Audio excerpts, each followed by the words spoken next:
Assalamualaikum warahmatullahi wabarakatuh. Saya Saila Ferdiani.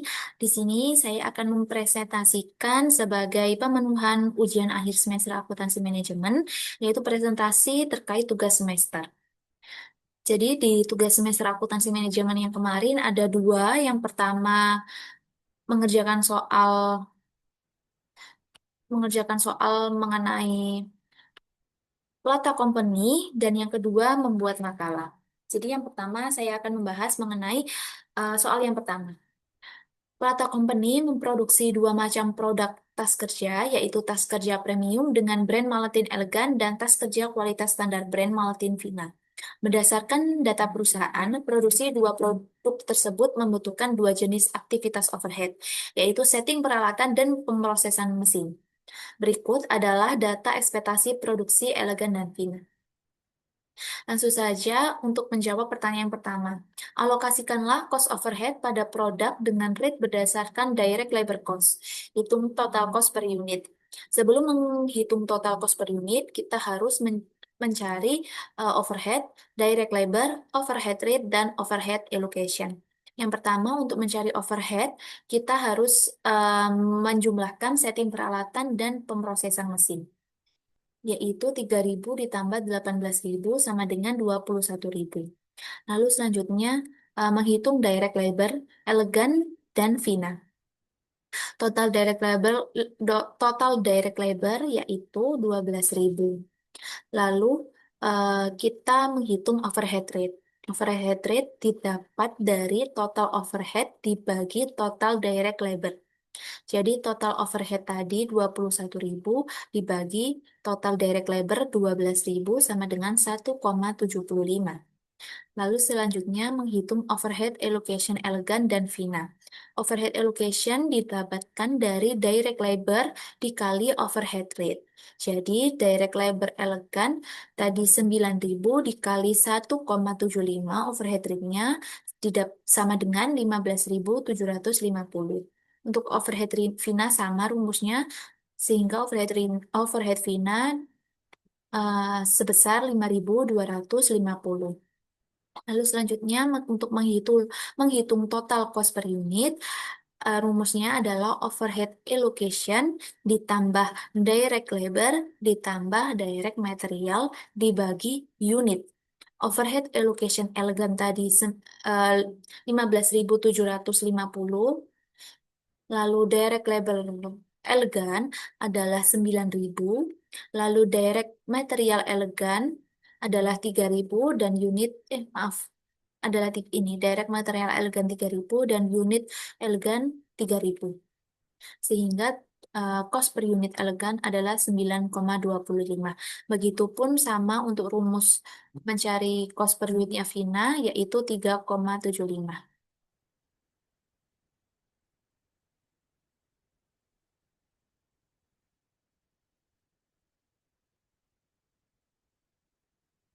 Ya wes, urusanmu.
Selanjutnya, soal yang kedua adalah alokasikanlah cost overhead pada produk berdasarkan driver tiap aktivitas yang paling tepat.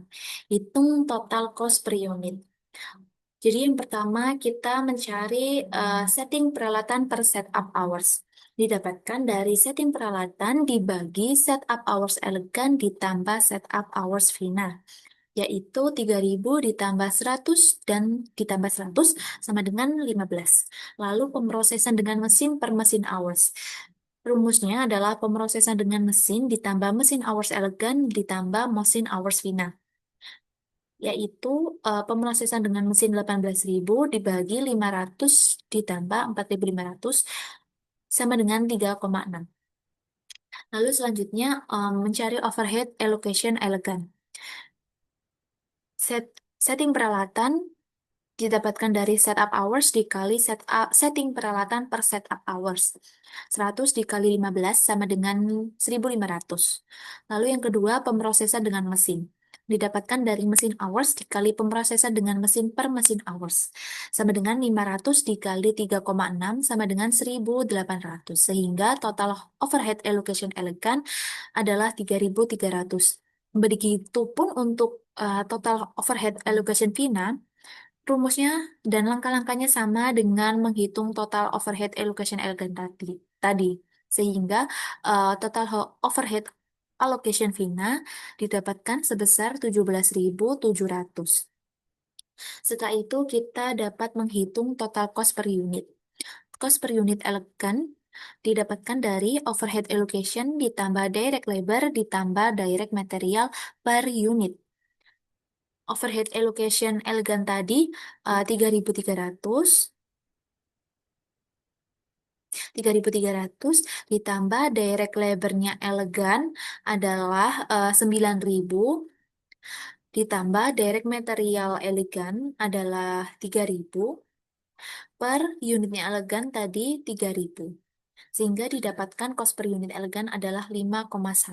Begitupun untuk Vina, rumusnya juga sama, sehingga didapatkan cost per unit Vina sebesar 7,9.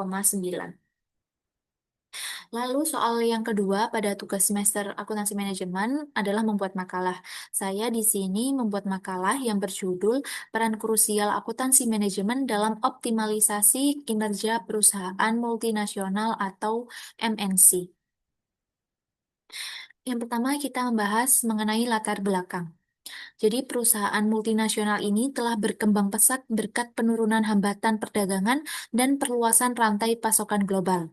Namun keragaman regulasi, ekonomi, dan budaya antar negara membuat akuntansi keuangan tradisional tidak lagi memadai untuk kebutuhan strategis internal MNC yang kompleks.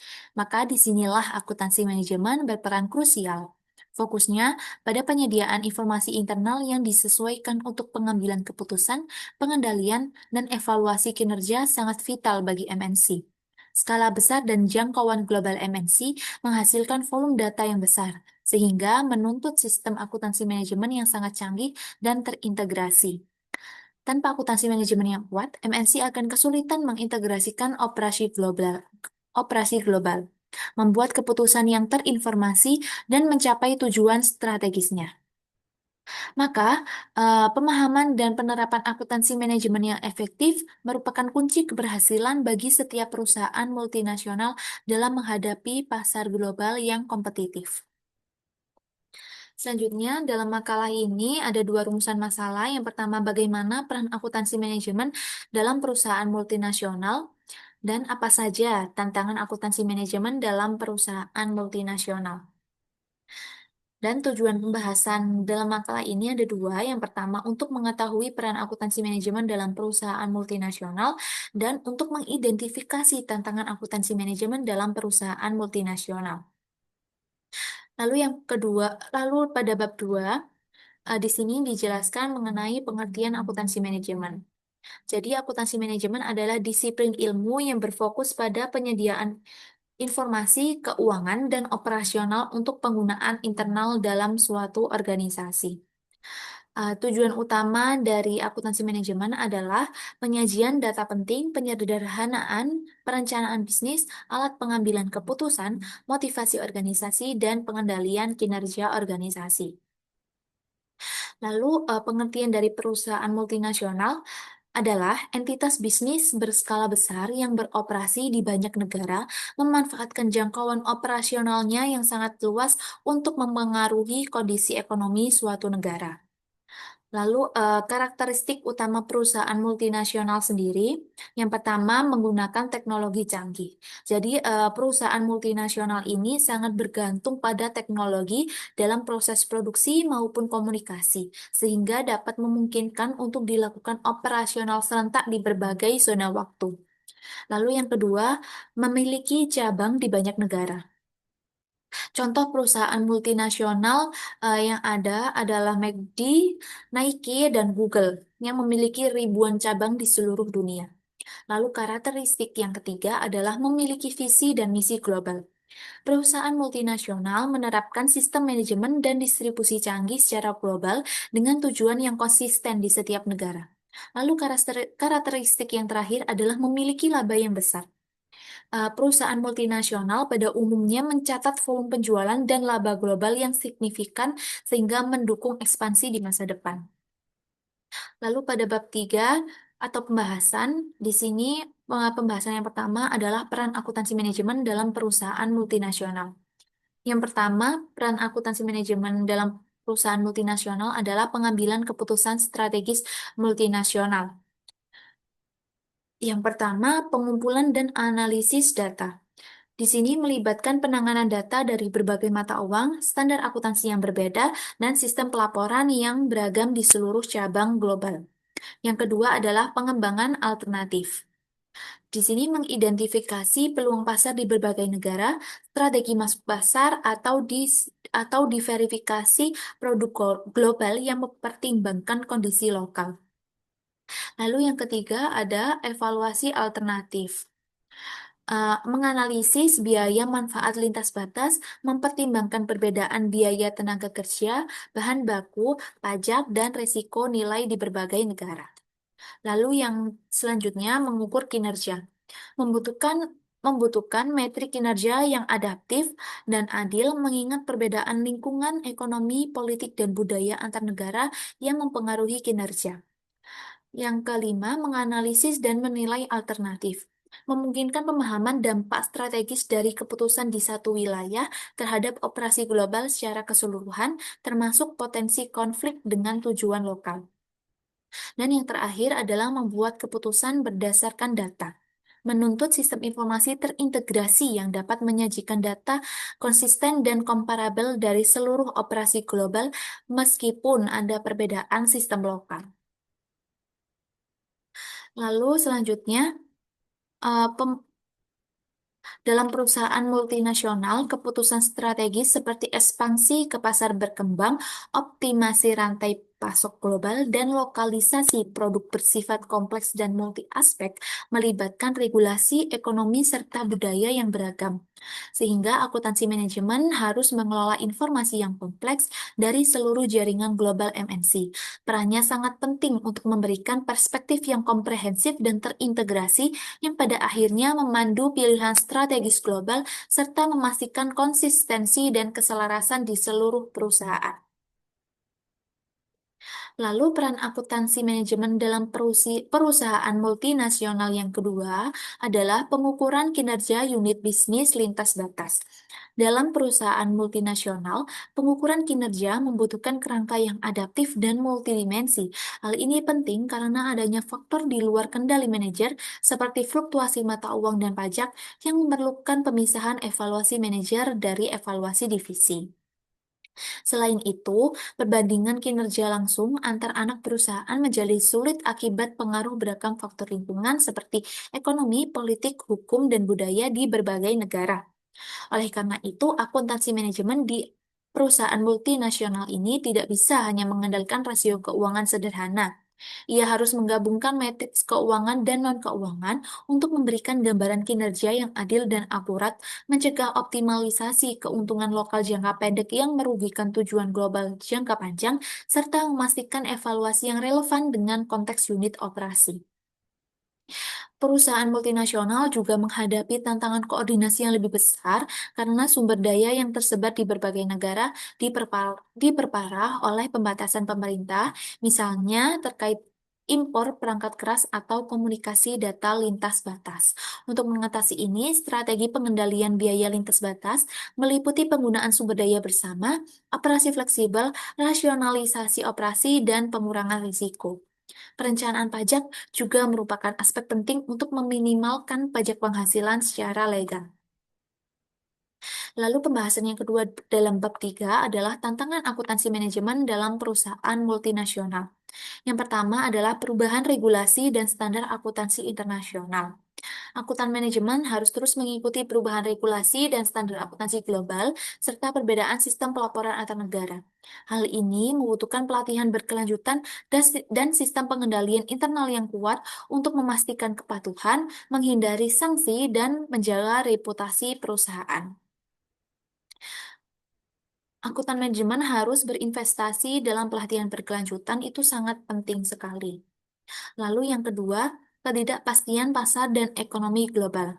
Krisis ekonomi dan ketidakpastian pasar global atau resesi, konflik geopolitik, fluktuasi komoditas membuat perencanaan keuangan menjadi sulit diprediksi.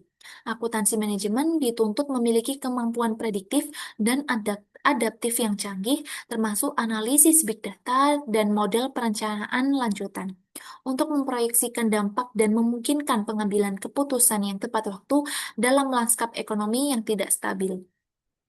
Lalu yang ketiga adalah dampak teknologi dan otomatisasi. Otomatisasi dan AI saat ini mengubah peran akuntan dari tugas rutin ke analisis strategis.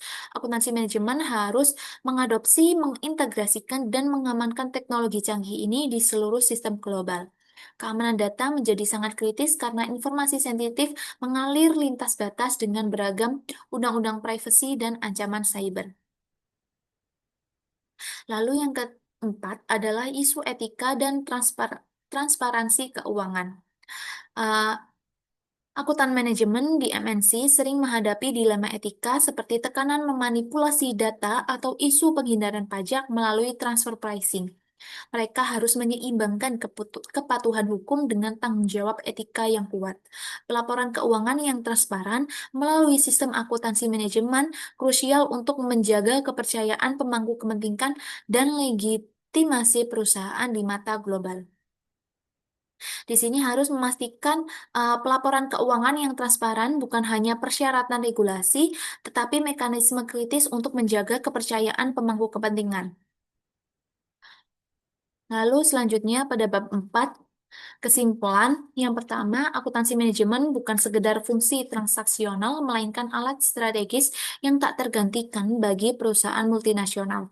Peran ini esensial dalam menavigasi kompleksitas, ketidakpastian, dan keragaman lingkungan operasional MNC. Lalu yang kedua, akuntansi manajemen menyediakan informasi krusial untuk pengambilan keputusan strategis global, memastikan penggunaan sumber daya yang efektif dan efisien. Hal ini juga memungkinkan pengukuran kinerja unit bisnis lintas batas yang kompleks dengan mempertimbangkan faktor lingkungan yang beragam di setiap negara. Lalu yang ketiga, dalam perencanaan anggaran dan pengendalian biaya, akuntansi manajemen berperan vital di tengah fluktuasi mata uang dan regulasi yang beragam. Sehingga akuntansi manajemen mutlak diperlukan untuk fungsi yang koheren dan efektif dari sebuah perusahaan global. Lalu saran yang didapatkan dari makalah ini, mengingat peran krusial dan tantangan besar yang dihadapi, perusahaan multinasional wajib mengadaptasi dan meningkatkan fungsi akuntansi manajemen secara berkelanjutan, termasuk adaptasi adaptasi teknologi berkelanjutan, penguatan kerangka etika dan transparansi, pengelolaan risiko nilai tukar yang proaktif, pemantauan regulasi dan politik yang adaptif, dan pengukuran kinerja perusahaan yang komprehensif.